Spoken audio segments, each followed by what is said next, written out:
Break ಆದ್ಮೇಲೆ ಮತ್ತೆ ನಮ್ಮ ಬೆಂಗಳೂರು. ಒಂದು ಚಿತ್ರದ ಕಾನ್ಸೆಪ್ಟ್ ಹಿಟ್ ಆದ್ರೆ ಸಾಕು, ಅದೇ ರೀತಿಯ ಹಲವಾರು ಚಿತ್ರಗಳು ಸೆಟ್ಟೇರತ್ವೆ.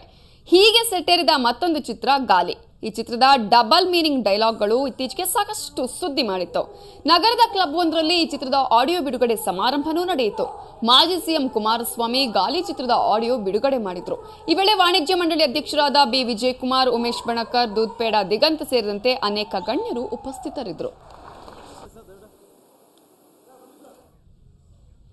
ಪ್ಯಾಲೇಸ್ ಗ್ರೌಂಡ್ ಇವತ್ತು ಕಲರ್ಫುಲ್ ಆಗಿತ್ತು. ಅರೆರೆ, ಏನಾದ್ರೂ ಸುಣ್ಣ ಬಣ್ಣ ಹೊಡೆದ್ರ ಅನ್ಕೋಬೇಡಿ, ಅಲ್ಲಿ ಸ್ವೀಟಿ ಚಿತ್ರದ ಹಾಡಿನ ಶೂಟಿಂಗ್ ನಡೀತು.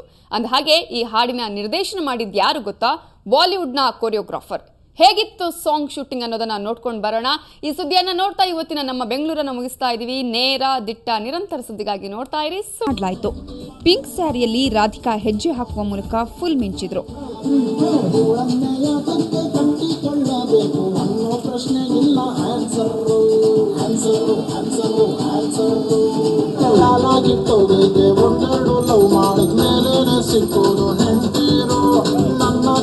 ಸ್ವಾಮಿ ಒಬ್ಬರನ್ನೇ ಲವ್ ಮಾಡಿ ಅವಳನ್ನೇ ಕಟ್ಟವನೇ ಆದೇರು, ಕಟ್ಟಿಕೊಳ್ಳಬೇಕು ಅನ್ನೋ ಪ್ರಶ್ನೆಗಿಲ್ಲ ಆನ್ಸರು. ಈಗೇನು ಚಿನ್ನಿ ಪ್ರಕಾಶ್ ಸರ್ ಜೊತೆ ಫಸ್ಟ್ ಟೈಮ್ ಏನಲ್ಲ, ನಾನು ಅವ್ರ ಜೊತೆ ತುಂಬ ಹಾಡುಗಳನ್ನ ಮಾಡಿದ್ದೀನಿ, ಅವ್ರ ಜೊತೆ ವರ್ಕ್ ಮಾಡಿದ್ದೀನಿ. ಈಗ ತುಂಬ ವರ್ಷ ಆದಮೇಲೆ ಅವ್ರನ್ನ ನೋಡ್ತಾ ಇರೋದು ನಾನು ತುಂಬ ಖುಷಿಯಾಗುತ್ತೆ. ಒಂಥರ ಇಷ್ಟು ಹಾಡುಗಳು ನಾವೇನು ಇದಕ್ಕಿಂತ ಮುಂಚೆ ಮಾಡಿದ್ದೀವಿ ಅದಕ್ಕಿಂತ ಏನೋ ಡಿಫ್ರೆಂಟಾಗಿ ಈ ಹಾಡು ಬಂದಿದೆ.